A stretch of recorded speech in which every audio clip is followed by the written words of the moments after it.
Beloved chosen one, you have spent too much of your life wondering why your path has never looked easy, ordinary, or quiet.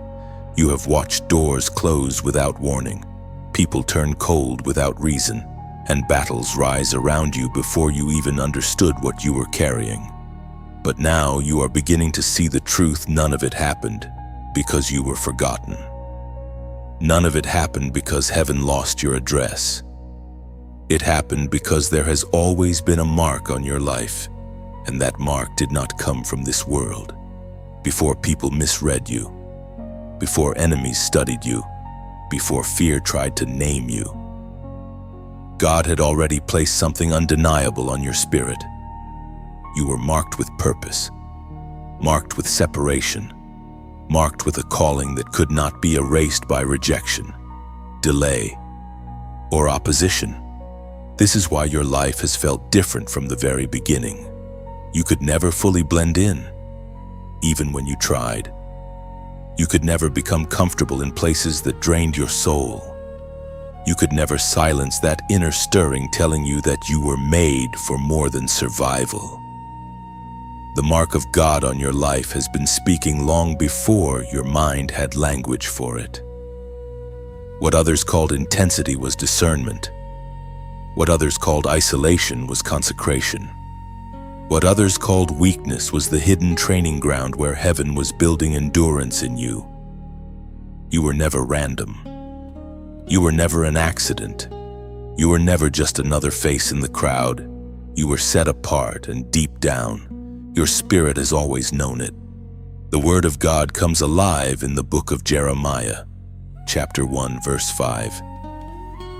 Before I formed thee in the belly I knew thee, and before thou camest forth out of the womb I sanctified thee. That is not small language, and that is not a casual statement. That is heaven declaring that your existence was recognized before your arrival. You were known before you were named by your family. You were sanctified before the world tried to label you.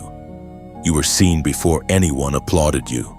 This means the attacks that came later did not create your story. They only reacted to what God had already established. The mark came first. The purpose came first. The hand of God came first. So when you remember the strange battles, the unfair resistance, the seasons where you felt hidden and misunderstood, do not read them as proof of abandonment. Read them as evidence that your life has always carried weight in the Spirit. The enemy does not waste pressure on empty vessels. Darkness does not study what carries no threat. And yet you are still here, still standing, still breathing, still seeking God. That alone is proof that the mark remains. Like this message, share it with someone who needs confirmation. Subscribe for more, and comment 147 if you know God has marked your life for a reason. You begin to understand that the wounds did not cancel the mark on your life.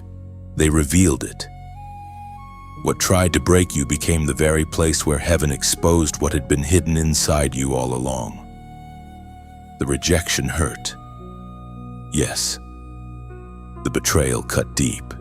Yes, the silence from people you expected to stand beside you left a real ache in your spirit. But none of those things had the power to remove what God placed on you. They only uncovered the difference that others could sense but could not explain. There is a reason some people grew uncomfortable around you when you started healing. There is a reason certain voices resisted you when you began to walk in peace. The oil on your life becomes most visible when you stop bleeding for the approval of people who were never assigned to understand you. That is why your hardship has carried such a strange pattern. Every time you thought you were being buried, something in you became clearer. Every time you were pushed aside, your discernment grew stronger. Every time you were forced into solitude, your spiritual hearing sharpened. What looked like loss in the natural was becoming refinement in the spirit. You were not just surviving pain. You were being separated from what could not go where God is taking you. Some connections had to fall away because they were feeding confusion. Some delays had to remain because your character was being deepened. Some tears had to fall because God was washing old agreements off your soul, as was spoken through the prophet in the book of Zechariah, chapter 4, verse 6. Not by might nor by power, but by my Spirit, saith the Lord of hosts. This is why your life cannot be explained by talent alone, effort alone, or human support alone. You have made it through seasons that should have emptied you. Yet the Spirit of God kept carrying you.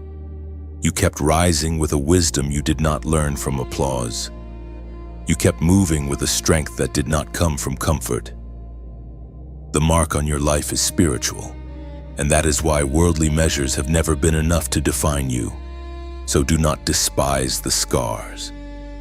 They are not signs that you lost. They are witnesses that you endured. They are reminders that what was on you was greater than what came against you.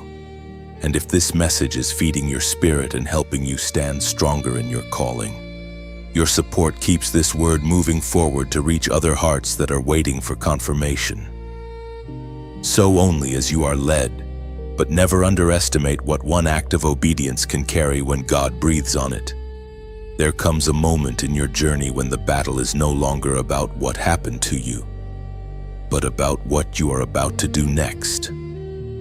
This is the dangerous crossroads, the place where exhaustion whispers that compromise would be easier, where pain suggests revenge would feel powerful, where disappointment tempts you to step outside of obedience just to feel immediate relief. And this is exactly where heaven interrupts. Not to shame you, but to preserve you. Not to crush your will, but to keep your destiny from being traded for a temporary reaction. You are not standing in an ordinary emotional moment. You are standing in a spiritual turning point. That is why the warning feels heavier than usual. That is why the conviction has become sharper. That is why you cannot move carelessly the way others do. When you are marked by God, certain doors become dangerous not because they look evil at first glance, but because they are designed to pull you out of alignment. You have already felt it. That check in your spirit, that holy discomfort, that inner restraint when part of you wanted to send the message, make the move, return the insult, chase the counterfeit, or accept the offer that looked like rescue but carried a hidden chain. This is not coincidence. This is divine intervention. God is protecting more than your feelings. He is protecting your oil. He is protecting your name in the Spirit. He is protecting the next version of you from being sabotaged by the current pain of you. Some people think mercy always feels soft, but sometimes mercy sounds like a command. Sometimes love says, "Do not go back there." Sometimes grace blocks the path before your own weakness can make an agreement your spirit will have to fight for years to break. The voice of wisdom rises in the book of Proverbs, chapter 3, verse 6. In all thy ways acknowledge him, and he shall direct thy paths. This is your anchor right here. Not in some of your ways, not only in the spiritual parts that feel holy and visible, in all your ways. In your anger, acknowledge him. In your loneliness, acknowledge him. In your waiting, acknowledge him. In your private decisions, acknowledge him. The path becomes clear when surrender becomes complete. And the reason heaven is warning you so strongly now is because one obedient step will save you from 10 cycles of unnecessary warfare. So breathe before you act. Pray before you answer. Discern before you agree. You are too close to breakthrough to let emotion choose your next season. Comment "Guard my steps" below as your act of agreement. A simple declaration that you will let God lead this turning point instead of your wounds. And now you enter the part of the journey where the fear begins to break. Not because the world suddenly becomes gentle, and not because every enemy disappears overnight, but because you are no longer standing in the same spiritual condition you once were. There was a time when you reacted from pain, when you questioned every setback, when the threats around you felt larger than the truth within you. But that version of you has been passing away. Through the fire, through the waiting, through the warnings, through the lonely places where God stripped false dependence from your soul, you have been brought into another level of authority. This is why what once shook you does not shake you the same way now. This is why what once hunted your peace can still make noise, but can no longer enter the inner place where God has established you.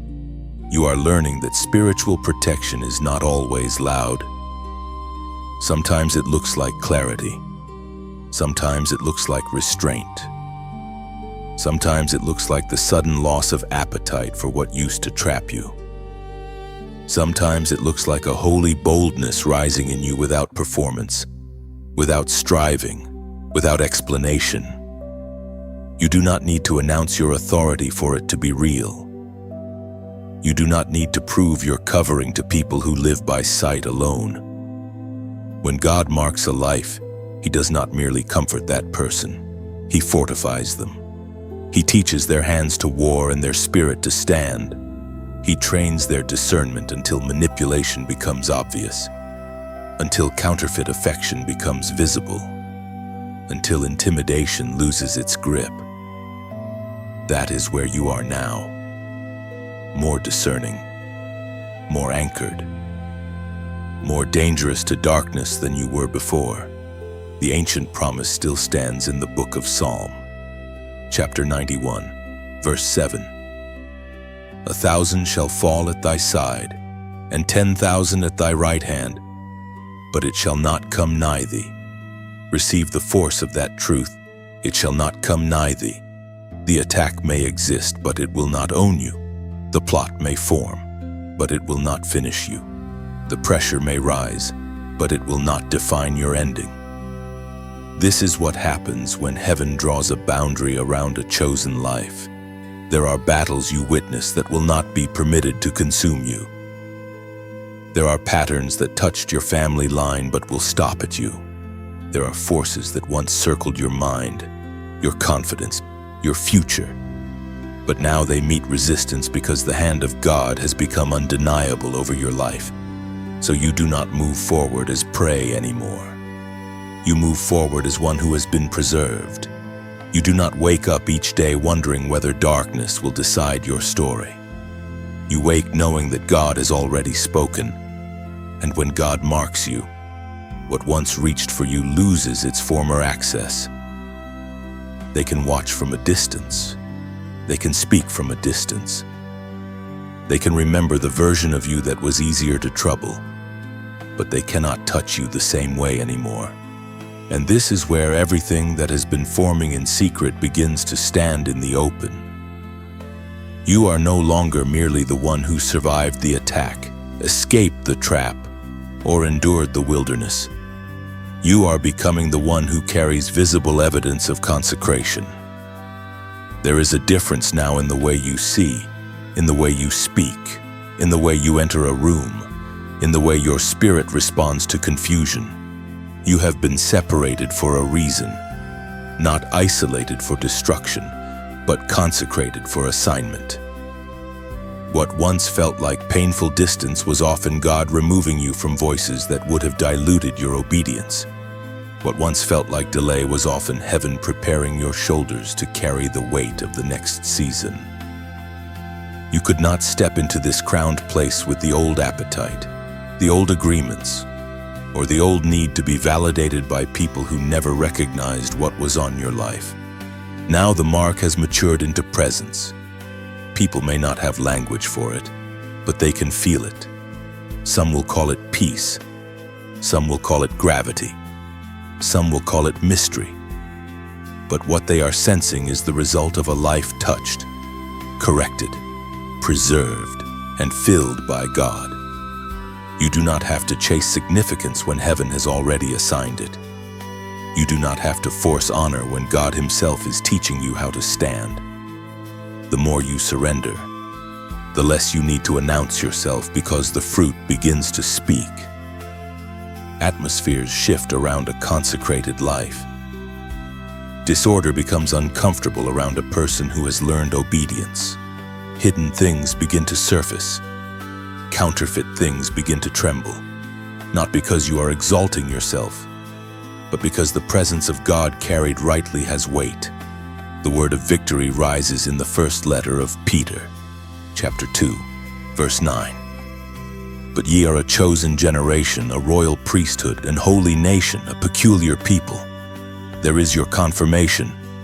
Chosen, royal, holy, set apart, not random, not misplaced, not overlooked. Your difference is not your burden anymore. It is your evidence. Your life is not meant to mirror the crowd. It is meant to reveal what happens when God keeps his hand on someone through every storm, every warning, every breaking, and every rebuilding. You have not come this far just to admire survival. You have come this far to walk in power, to carry light responsibly, and to fulfill the assignment attached to your name. So stand up inside your spirit. Let go of the last need to explain why you are different. Let go of the fear of being misunderstood. Let go of the temptation to shrink what God has enlarged. You are marked, preserved, and sent. Comment 528 below as your sign that you are ready to walk boldly in what God has written over your life. And if this word has rested on your spirit like a lantern left burning in the window of a storm-worn house, then do not let the light fade without leaving a trace of your passing. Leave a like as though placing a small stone on the path, a quiet sign that this road reached your heart. Share it like carrying an ember beneath your coat to someone still walking through the cold. Write a comment like tying a ribbon to the gate, a witness that heaven still meets listening souls here. Subscribe like returning to the same well at dawn, knowing living water still waits there. And if your heart longs to help this flame travel farther, give gently as one lays oil into a lamp, not from pressure, but from love, so the light may keep finding those still searching in the dark.